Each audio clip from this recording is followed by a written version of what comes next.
एक गणना प्रपत्र हमने निकाला था और 2-2 कॉपियों में, और बीएलओ को देके ये निर्देश थे कि वो हर मतदाता के पास जाके उसको एक प्रपत्र देंगे, उसको भरवा के लेंगे और एक उसको हस्ताक्षर करके एक रसीद के रूप में दूसरा दे देंगे।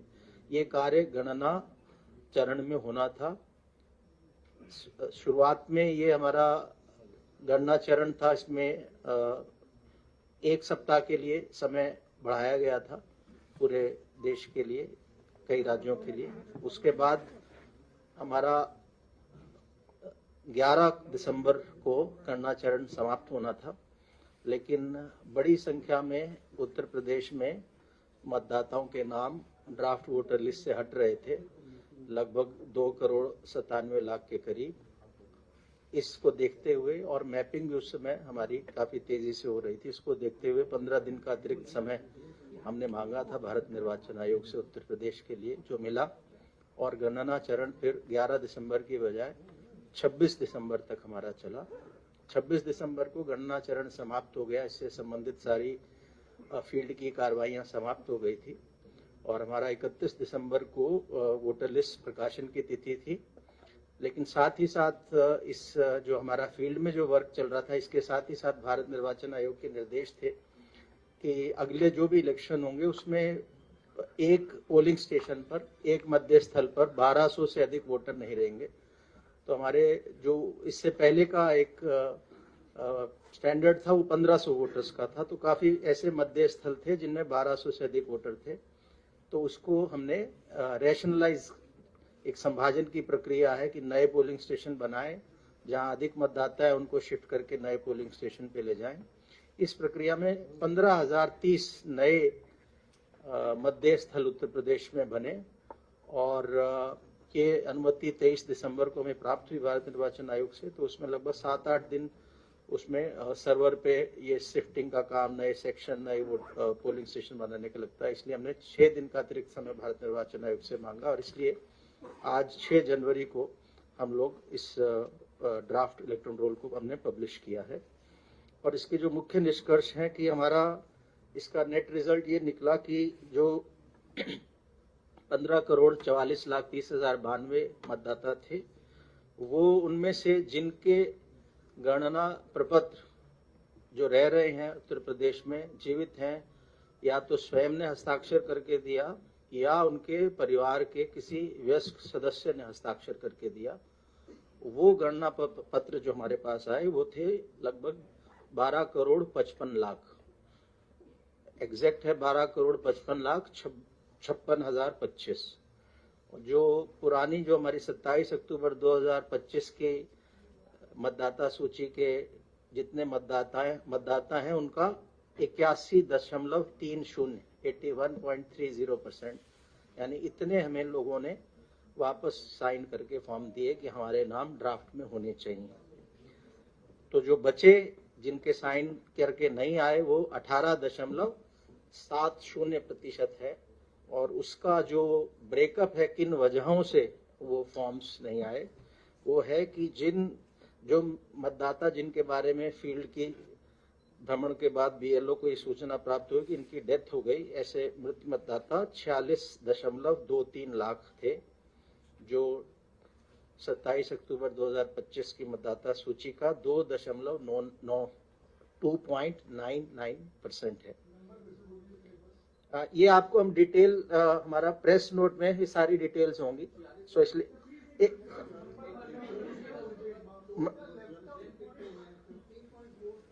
एक मिनट, हम क्वेश्चन बाद में लेंगे, थोड़ा मैं कोशिश कर रहा हूँ आपको साफ। सो मृतक मतदाता 46.23 लाख, 46.23 लाख, और परसेंटेज के टर्म्स में 2.99% या 2.99%। स्थानांतरित मतदाता जो अपने निवास स्थान से कहीं और शिफ्ट कर गए, वो घर छोड़ दिया जहां उन्होंने वोटर लिस्ट में जब अपना नाम दर्ज कराया था, जिस घर में थे, स्थायी रूप से स्थानांतरित हो गए, या वो लापता या अनुपस्थित रहे, या उनको फील्ड में बीएलओ को मिले नहीं, ऐसे 2.17 करोड़ मतदाता हैं, 2.17 करोड़। और अगर प्रतिशत में कहें तो 14.06 14.06%। और तीसरी श्रेणी है जो मतदाता सूची में एक से अधिक स्थानों पर पंजीकृत पाए गए, ऐसे 25.47 लाख 25.47 लाख वोटर्स थे, जो 1.65% है। सो कुल मिलाकर जो अनकलेक्टेबल था, जिनका नाम ड्राफ्ट वोटर लिस्ट में नहीं आया, वो 2.89 करोड़ या 18.70%, 18.70% है। सो फाइनल हमारी जो आज फाइनल मतलब आज जो ड्राफ्ट वोटर लिस्ट हो रही है पब्लिश, उसमें 12,55,56,025 मतदाता हैं। और इसमें हमारे सभी 75 जनपदों के जिला निर्वाचन अधिकारियों, 403 हमारी विधानसभाएं उनके निर्वाचक रजिस्ट्रेशन अधिकारियों, 2042 सहायक निर्वाचक रजिस्ट्रेशन अधिकारियों और हमारे 1,62,486 बूथ जो थे संभाजन से पूर्व, उतने बूथ लेवल अधिकारियों ने वॉलंटियर्स के साथ इस काम को अंजाम दिया। तो बहुत बड़ी संख्या में ये जो हमारे पास मतदाताओं से संपर्क करके हम लोग एन्यूमरेशन फॉर्म्स को, साइंड एनेशन फॉर्म्स को कलेक्ट कर पाए। और इसमें राजनीतिक दलों द्वारा नियुक्त बूथ लेवल एजेंट्स BLA, इनका भी सहयोग रहा। तो 5,76,611 बूथ लेवल एजेंट्स सभी मान्यता प्राप्त राजनीतिक दलों द्वारा दिए गए और इनकी भी सहायता हमने ली। अब आज जब हम आलेख्य प्रकाशन कर रहे हैं, ड्राफ्ट इलेक्टोरल रोल पब्लिश कर रहे हैं, तो उसके बाद 1 महीने की अवधि है जिसको हम दावा एवं आपत्ति अवधि बोलते हैं, क्लेम्स एंड ऑब्जेक्शंस पीरियड। ये 6 जनवरी से, आज से दावा आपत्ति लोग दे सकते हैं, वो 6 फरवरी तक ये दावा आपत्ति का पीरियड रहेगा इस रिवीजन, इंटेंसिव रिवीजन में।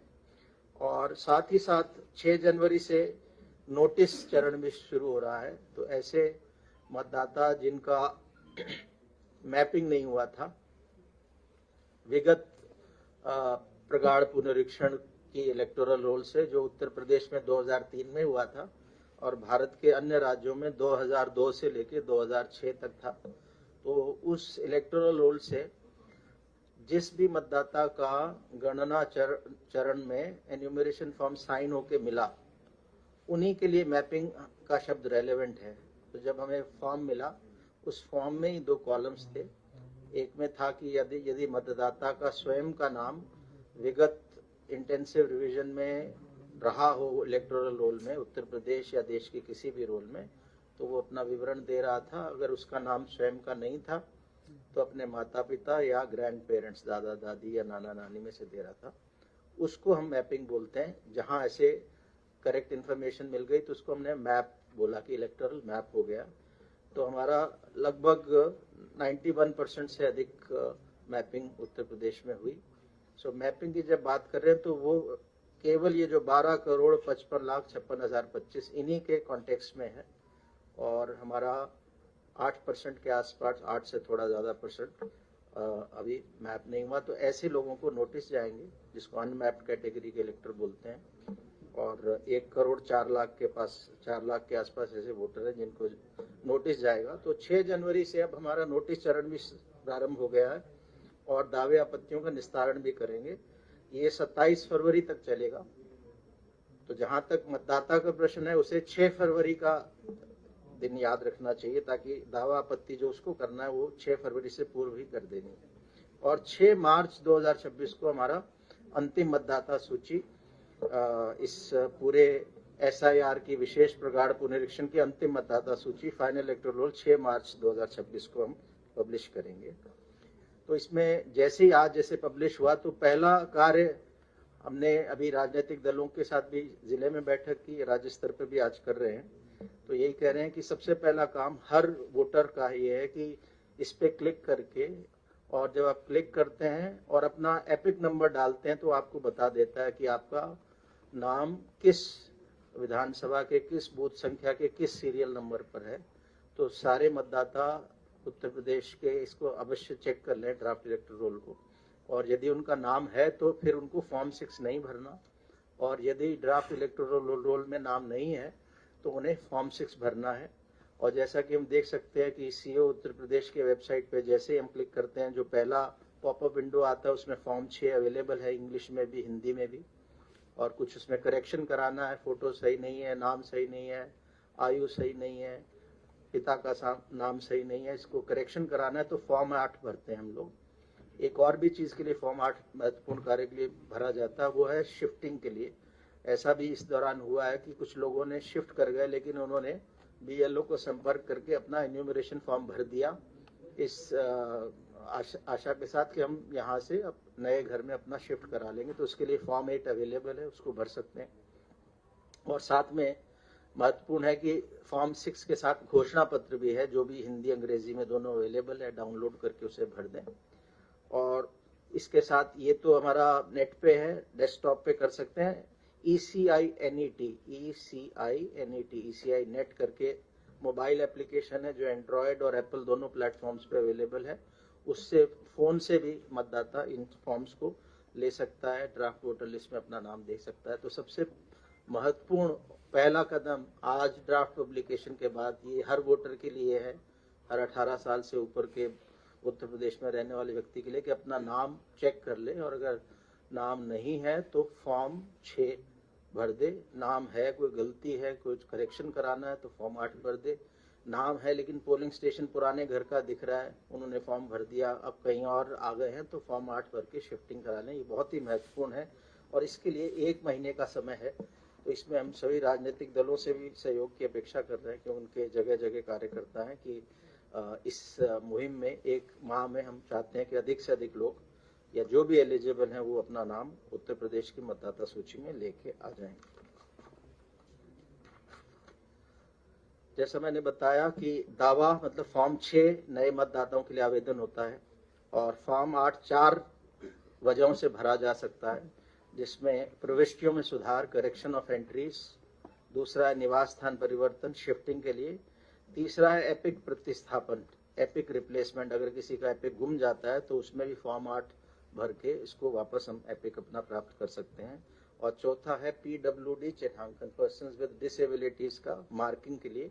इसका लाभ होता है जब इलेक्शन डे में कोई हेल्प चाहिए पर्सन विद डिसेबिलिटी को, तो उन्हीं लोगों को हमें पहले से इस डेटाबेस से पता लगता है, तो उनको हम लोग विशेष सुविधा उसमें दे सकते हैं। किसी का नाम कटवाना है, अगर हम ड्राफ्ट वोटर लिस्ट में देखते हैं कि हमारे परिवार के किसी सदस्य का नाम गलती से आ गया, वो विदेश में रह रहा है बहुत समय से, वो दिल्ली में या मुंबई में रह रहा है लेकिन हमने फॉर्म भर के दे दिया था, या डेथ हो गई, तो फॉर्म 7 अवश्य इसको भर दें। फॉर्म 7 उस पोलिंग स्टेशन का कोई भी मतदाता भर सकता है। और फॉर्म 6A 6 क है, विदेश में निवास करने वाले मतदाता द्वारा मतदाता सूची में नाम सम्मिलित कराने हेतु आवेदन।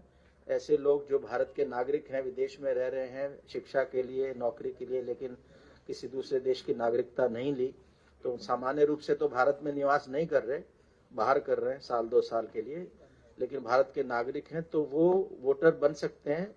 उस पोलिंग स्टेशन में उनके पासपोर्ट में जो एड्रेस लिखा है, उस लोकल एड्रेस के पोलिंग स्टेशन पे वो वोटर बन सकते हैं।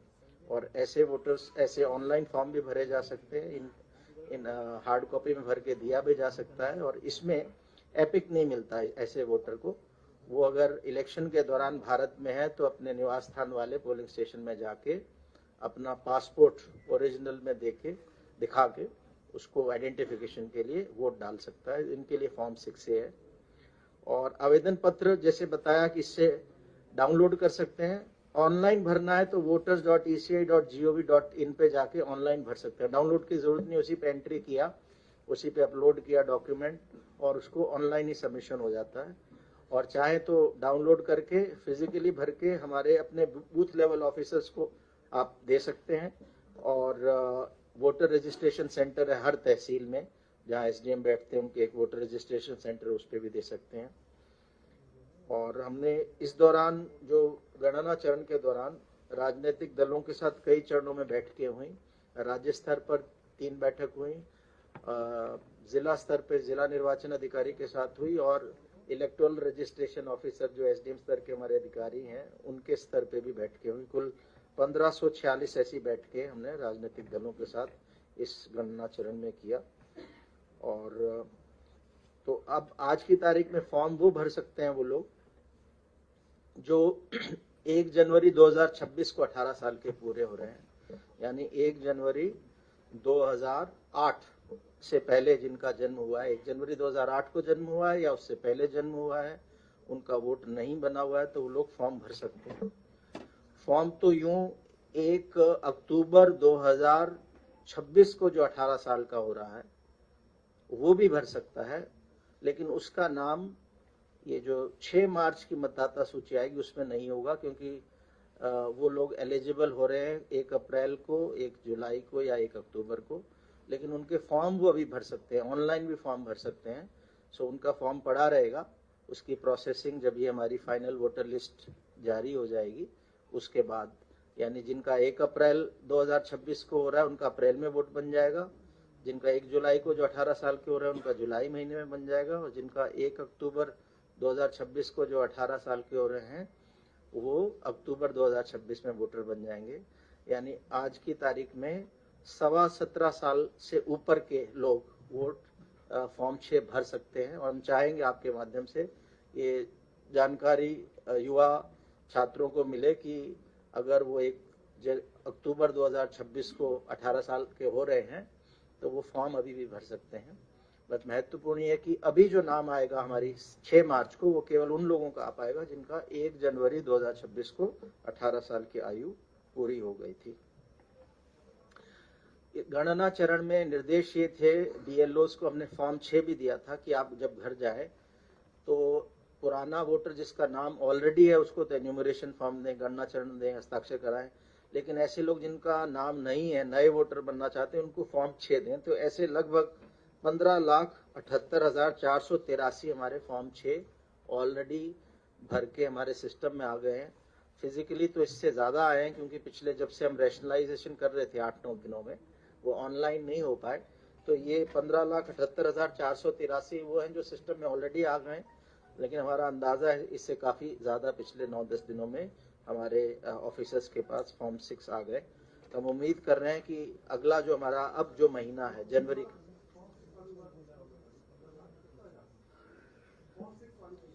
15,78,483 15,78,483 तो ऑलरेडी हमारे सिस्टम में आ चुके हैं। तो इनका सिर्फ हम फॉर्म भर पाए थे गणना चरण में, इनका नाम अब जुड़ेंगे। इनमें से जो लोग पात्र होंगे जिन्होंने घोषणा, इनमें से वो लोग भी हैं जिन्होंने घोषणा पत्र नहीं भरा, यानी 27 अक्टूबर 25 से पहले भरा था, तो बीएलओस के माध्यम से उन वोटर्स को बताया जाएगा कि आप इस घोषणा पत्र को भी भर दें, और एक दस्तावेजों की सूची है उसमें से कोई एक दस्तावेज दे दें। 11 दिसंबर को जब हमारा पहला समय हमें मिला था भारत निर्वाचन आयोग से और समय अवधि खत्म हो रही थी गणना चरण की, उस समय तक हमारा काम लगभग पूरा हो गया था, लेकिन जैसा मैंने बताया कि बड़ी संख्या में 2,97,00,000 के आसपास ऐसे नाम निकल के आ रहे थे, तो हमने 15 दिन का अतिरिक्त समय मांगा कि हम प्रयास करेंगे कि जो हमारे राजनीतिक दलों के बूथ लेवल एजेंट्स हैं इनके माध्यम से वरिष्ठ अधिकारियों को लगा के कि कोई बीएलओ की गलती से मिस ना हो गए हो नाम। सो उसमें हमें काफ़ी बीएलएस से हमने वोटर लिस्टें शेयर की थी, वो हमारे जिला निर्वाचन अधिकारी के वेबसाइट पे भी लगा दी थी कि कौन लोग, वोटर लिस्टें नहीं, कौन लोग अनुपस्थित, कौन लोग मृतक हैं, कौन लोग स्थायी रूप से स्थानांतरित हैं। ये सारी लिस्टें 12 दिसंबर से राजनीतिक दलों के बूथ लेवल एजेंट्स को रिसीव करा दी गई थी और जिला निर्वाचन अधिकारी के वेबसाइट पे विधानसभा वार, बूथवार अपलोड कर दी गई थी, वो लोग देख सकते थे। तो इस जो 15 दिन का अतिरिक्त समय मिला उसका लाभ ये मिला कि हमें लगभग 8-9 लाख अधिक वोटर, हम जो 11 दिसंबर को जितने एन्यूमरेशन फॉर्म आए थे उससे लगभग 8-9 लाख हम लोग अधिक वोटर्स के एन्यूमरेशन फॉर्म भर पाए। तो ये जो हमने अवधि ली थी उसका ये लाभ हमें मिला। और आज हमने पॉलिटिकल पार्टीज जो मान्यता प्राप्त है, राजनीतिक दल, हमारे 6 राष्ट्रीय दल हैं मान्यता प्राप्त और 2 राज्य के हैं। इन 8 राजनीतिक दलों में से एनपीपी के यहाँ हमारे नॉर्थ ईस्ट में है उनका, तो ज़्यादा यहाँ उनके रिप्रेजेंटेटिव्स नहीं है, तो 7 दलों के मुख्यतः हैं, उनको सबको हमने हार्ड कॉपी और सॉफ्ट कॉपी वोटर लिस्ट की दे दी है।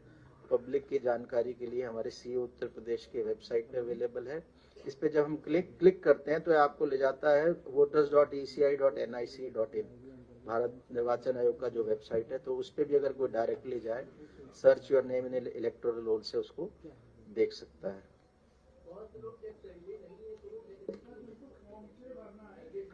एक सेकंड बस मैं अपना कंप्लीट कर दूं, फिर I will take your questions. और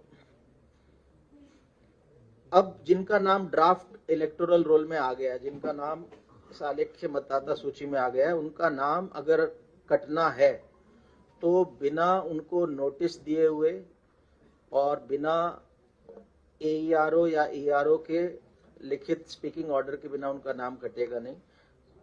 और कुछ लोगों को नोटिस जाएगा, अगर किसी ने फॉर्म 7 भरा है किसी व्यक्ति का नाम कटवाने के लिए तो भी नोटिस जाएगा, या जिनकी मैपिंग इस गणना चरण में नहीं हुई उनको नोटिस जाएगा।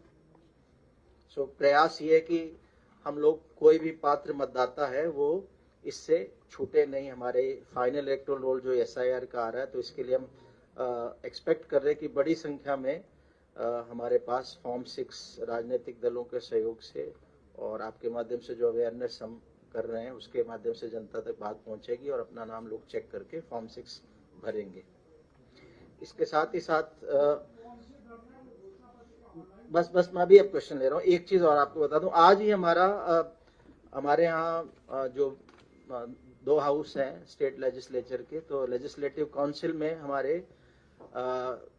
एक है खंड स्नातक क्षेत्र और एक है खंड शिक्षक क्षेत्र। इसमें खंड स्नातक के 5 और खंड शिक्षक के 6 निर्वाचक क्षेत्रों का आज voter list, final voter list हमने पब्लिश की है।